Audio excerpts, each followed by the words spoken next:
Delegate from Fairfax, Delegate Simon. Mr. Speaker, speaking to the measure. The delegate has the floor. Mr. Speaker, members of the House, I rise to speak to House Bill 8.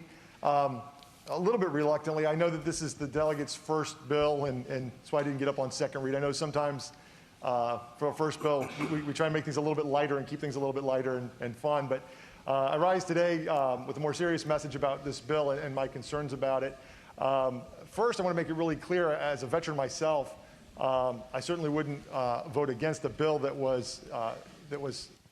would harm, where a no vote would be harmful to veterans. And I want to be clear to everybody that a no vote on this bill does no harm to any veteran, will not prevent any veteran from serving as a school security officer. Right now, under current law, any veteran, regardless of length of service, is certainly able, if they meet other qualifications, to serve as a school security officer.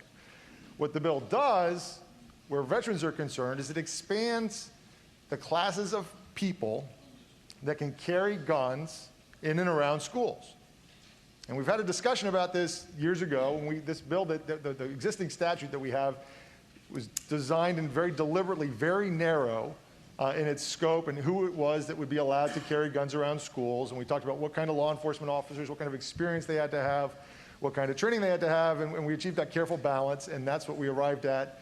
Some of us didn't even oppose it, didn't even like the idea then, but that was what we could arrive at and what we could do. What this bill does now is it says that we're going to start to add different categories of people that can carry guns around schools. And for some folks, that's probably what you mean for this bill to do, and you think that people are safer and schools are safer with more people armed and ready to go near the school. Some people think that the answer to keeping schools safe is to have fewer people with guns around schools. And so it's just a philosophical divide that we're going to have to deal with. And so I hope that we'll do that. And the other thing that this bill does is it changes the scope of what it is that school security officers can do.